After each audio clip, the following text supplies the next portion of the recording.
अस्सलामुअलैकुम स्टूडेंट्स। आज हम न्यू टॉपिक स्टार्ट करेंगे। न्यू टॉपिक हमारा है factorisation of algebraic expressions. Algebraic expressions की फैक्टराइजेशन को आज हम डिस्कस करेंगे।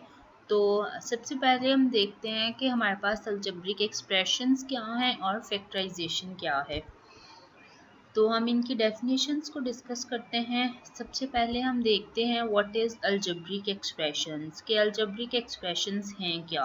तो अलजेब्रिक एक्सप्रेशंस की अगर हम डेफिनेशन देखें तो वो आपके पास है a combination of constants and variables connected by the signs of fundamental operations। अब यहाँ पे हमने वर्ड यूज़ किया कॉन्स्टेंट्स एंड वेरिएबल्स। अब कॉन्स्टेंट्स हमारे पास वो क्वांटिटीज़ होती हैं जो चेंज नहीं होती, जो फिक्स रहती हैं। लाइक आपके पास नंबर्स हो गए, काउंटिंग नंबर्स हो गए जो कि कभी चेंज नहीं होते। लाइक अगर आपके पास एक्स है, वाई है, या फिर आपके पास 2 है, 3 है, 9 है, वो कांस्टेंट नंबर्स हैं जो कि फिक्स हैं। एंड वेरिएबल्स में आपके पास वो क्वांटिटीज़ आ जाती हैं जो टाइम टू टाइम चेंज होती हैं।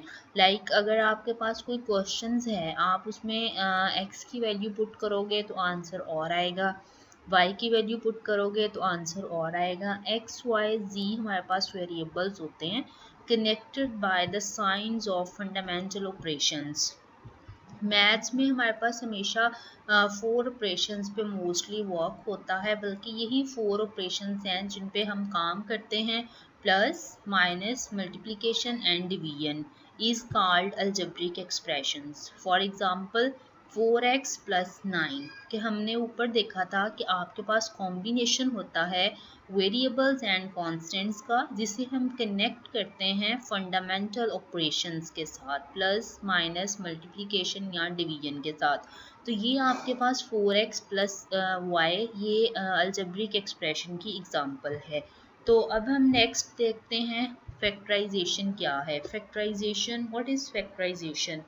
तो फैक्टराइजेशन की डेफिनेशन को हम डिस्कस करें। द प्रोसेस ऑफ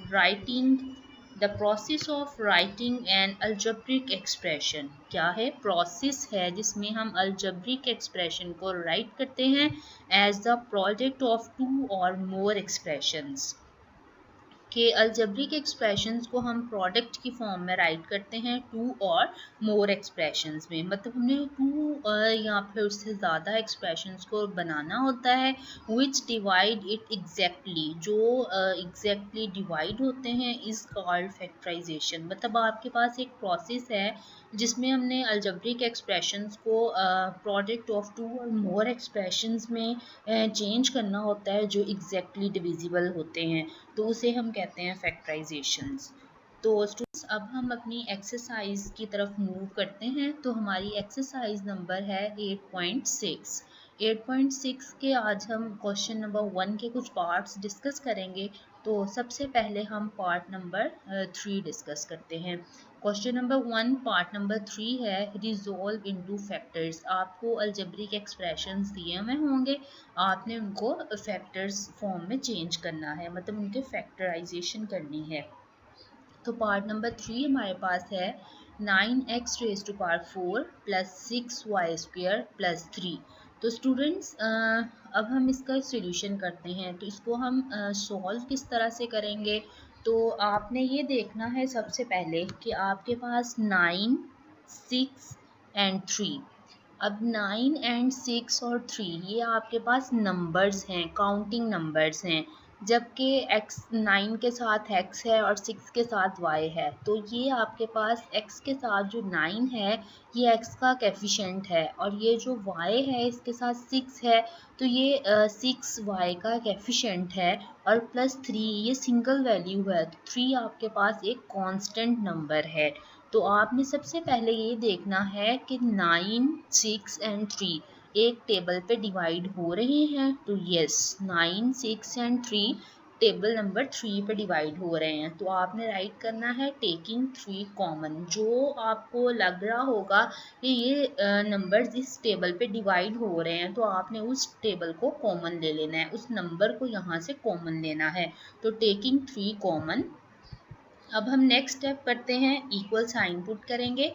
ये 3 कहाँ से आया, ये 3 जो आपने कॉमन लिया है उसको राइट किया, फिर आप स्मॉल ब्रैकेट पुट करोगे। अब जो नंबर हम कॉमन लेंगे वो क्वेश्चन की जितनी टर्म्स में से कॉमन लेंगे उन सब के नीचे जाके डिवाइड होगा। तो फिर हम ब्रैकेट पुट करेंगे 9 डिवाइडेड बाई 3, तो आपके पास आंसर 3 आ गया, x raise to power 4। Plus sign put करेंगे 6 डिवाइडेड बाई 3, तो आंसर 2 आ गया, वाई स्क्वेयर को एज इट इज राइट कर देंगे। प्लस 3 को 3 पे डिवाइड करेंगे तो आपके पास आंसर 1 आ जाएगा, ब्रैकेट क्लोज कर देंगे और ये हमारा फाइनल आंसर होगा। तो स्टूडेंट्स इसमें आपने एक बात याद रखनी है कि आपने उस नंबर को कॉमन लेना है जिसके साथ सारी वैल्यूज डिवाइड हो रही होंगी, जितनी टर्म्स आपको दी हुई हों वो सारी डिवाइड हो रही होंगी, फिर आपने कॉमन लेना है। अगर तो 2 वैल्यूज या फिर कोई एक वैल्यू डिवाइड हो रही होगी तो फिर आप कॉमन नहीं लेंगे। तो अब हम अपने चलते हैं अपने नेक्स्ट पार्ट की तरफ। क्वेश्चन नंबर 1 का हमारे पास पार्ट नंबर 5 है, रिजॉल्व इनटू फैक्टर्स। तो इसे भी हम फैक्टर में चेंज करेंगे। तो आए देखते हैं कि आपके पास पार्ट नंबर 5 क्या है। Part number 5 is this, x square y z plus x y square z plus x y z square. तो स्टूडेंट्स अब हम इसको सॉल्व कैसे करेंगे, सॉल्यूशन की तरफ मूव करते हैं। तो आपने क्या करना है, यहाँ आपके पास एक्स वाई जी एक्स वाई जी एक्स वाई जी सभी आपके पास वेरिएबल नंबर्स दिए हुए हैं, वेरिएबल्स दिए हुए हैं। अब आपने इन वेरिएबल्स में से देखना है कि क्या हमारे पास कॉमन है। तो यहाँ x रेज टू पावर 2 है, यहाँ x का एक्सपोनेंट 1 है, यहाँ भी x का एक्सपोनेंट 1 है।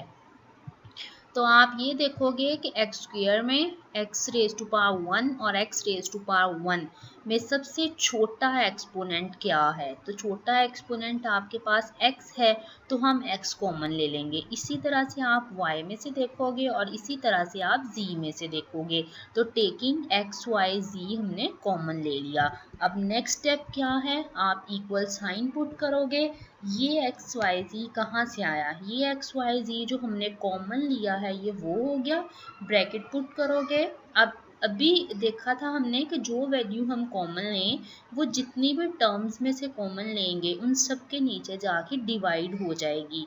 तो अब आप एक्स स्क्वायर को एक्स पे डिवाइड करो तो ये 2x थे, तो एक एक्स आपके पास कट जाएगा तो रिमेनिंग एक एक्स रह जाएगा, वाई जी से ख़त्म हो गए, रिमूव हो गए। प्लस साइन पुट करोगे, x आपके पास डिवाइड हो गया तो कट गया, y 2 थे, एक y कट गया और एक y आपके पास वापस आ गया और z भी यहाँ से रिमूव हो गया। फिर आप प्लस साइन पुट करोगे, इसी तरह से एक्स वाई को एक्स वाई पे हम डिवाइड करेंगे तो वो कट जाएगा।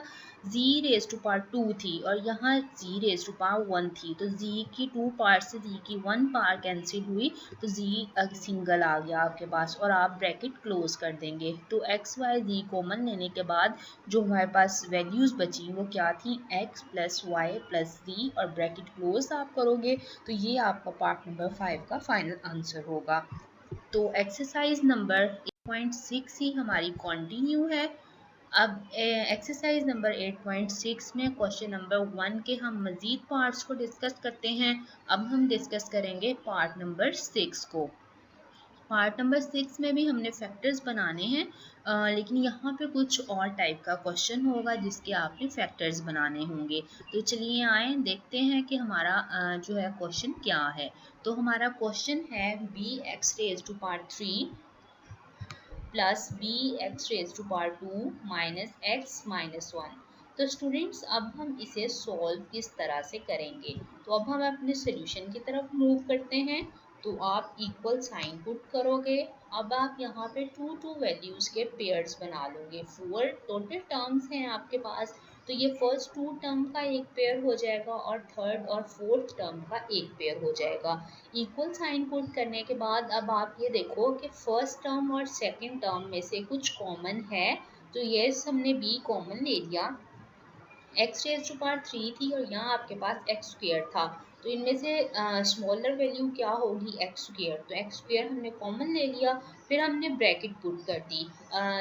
तो जो वैल्यू हम कॉमन लेते हैं वो जितनी भी टर्म्स में से कॉमन लेंगे उनके नीचे जाकर डिवाइड हो जाएगी। तो इस b को हमने b पे डिवाइड किया तो ख़त्म हो गया b से।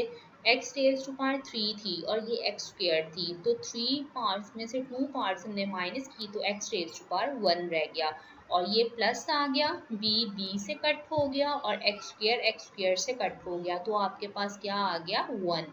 तो स्टूडेंट्स अब ये थर्ड और फोर्थ टर्म में से अभी हमने कुछ ऐसी वैल्यू कॉमन लेनी है कि जिसको कॉमन लेने के बाद ये आपके पास ये वाली वैल्यू ऑटोमेटिकली बने, मतलब यही पेयर आपके पास अगेन ब्रैकेट में बनना चाहिए, तो वहाँ से आपका क्वेश्चन जो है वो ठीक होगा। तो आप ये देखें कि यहाँ माइनस एक्स था, मुझे ब्रैकेट में प्लस एक्स चाहिए, यहाँ -1 है, मुझे ब्रैकेट में +1 चाहिए।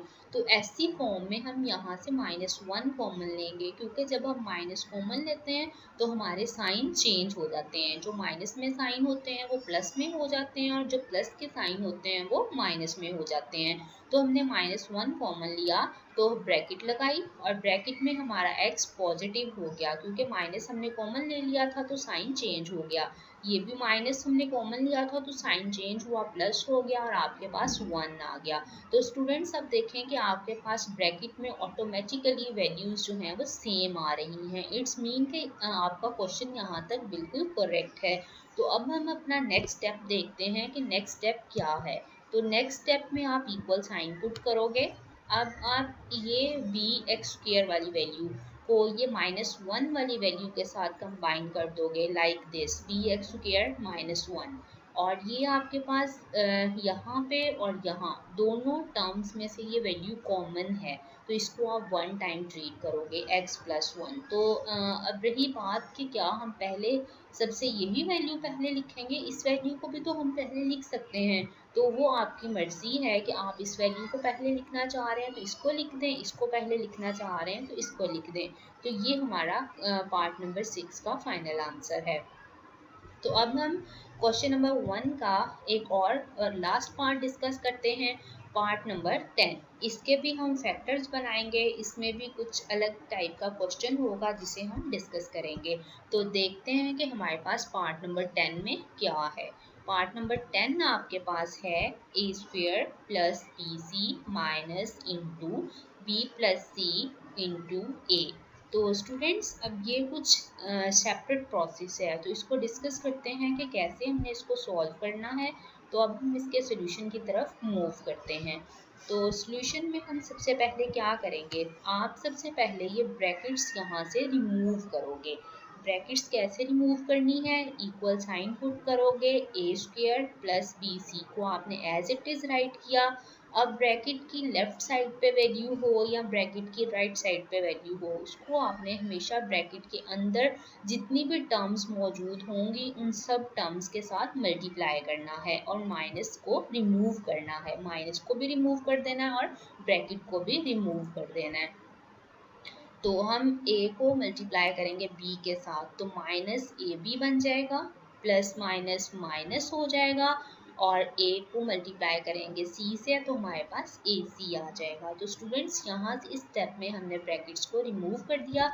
अब हम चलते हैं अपने नेक्स्ट स्टेप की तरफ। आप इक्वल साइन पुट करेंगे और अब देखेंगे हम यहाँ से 2 टर्म्स का पेयर बनाएंगे, जैसे हमने क्वेश्चन नंबर 1 के 6 पार्ट में पेयर्स बना के क्वेश्चन डिस्कस किया था। तो अब हम यहाँ से 2 वैल्यूज़ के टू टर्म्स के पेयर्स बनाएंगे। a² को हम कंबाइन करेंगे ac के साथ और ab को हम कंबाइन करेंगे bc के साथ, क्योंकि इनमें से वैल्यूज़ कॉमन हैं। तो हमने क्या किया, a² को हमने मैच कर दिया, माइनस कर दिया ab के साथ, और bc को हमने कर दिया ac के साथ। तो नेक्स्ट स्टेप में हम देखते हैं इक्वल साइन पुट करेंगे आप। अब यहाँ 2 टर्म्स थी तो इनमें से a कॉमन आ गया, बाकी आपके पास a माइनस b रह गया। जैसा कि लास्ट पार्ट्स में हम डिस्कस कर चुके हैं कि जो वैल्यू हम कॉमन लेते हैं वो जितनी टर्म्स में से कॉमन लें उन सब के नीचे जाके डिवाइड हो जाती हैं। तो आफ्टर डिवीजन प्रोसेस हमारे पास ब्रैकेट में आया a माइनस b। तो इस ब्रैकेट में भी हमारे पास सेम यही वैल्यू आनी चाहिए। तो इसमें से अगर हम माइनस का c कॉमन लेंगे तो a हमें प्लस में चाहिए था, तो a प्लस में हो गया, क्योंकि माइनस कॉमन लें तो साइन चेंज हो जाते हैं। जो नेगेटिव साइन होते हैं वो पॉजिटिव हो जाते हैं और जो पॉजिटिव साइन होते हैं वो नेगेटिव हो जाते हैं। तो प्लस माइनस माइनस हो गया, और क्योंकि साइन चेंज हो जाएगा हमने माइनस कॉमन लिया था, और c से कट हो गया और आपके पास b आ गया। तो students you can see that कि आपके पास ब्रैकेट में सेम वैल्यूज ऑटोमेटिकली बन रही हैं, a minus b and a minus b. तो अब हम अपने फाइनल स्टेप की तरफ मूव करते हैं। फाइनल स्टेप होगा आप इक्वल साइन पुट करेंगे। ये ब्रैकेट के बाहर जो वैल्यू होगी, इस ब्रैकेट के बाहर वाली वैल्यू को आप नेक्स्ट ब्रैकेट की बाहर वाली वैल्यू के साथ मैच कर देंगे, a माइनस सी, और ये आपके पास टू टर्म्स में से कॉमन वैल्यू थी और इसको आपने वन टाइम राइट कर दिया। तो इसको आप पहले लिख सकते हैं, इसको आप बाद में लिख सकते हैं। जिस वैल्यू को भी आप पहले लिखना चाहें तो उसको लिख सकते हैं। a माइनस सी भी पहले आ सकता है, a माइनस बी भी पहले आ सकता है। तो दोनों तरह से ये करेक्ट प्रोसेस होगा। तो यहाँ तक था हमारा आज का लेक्चर।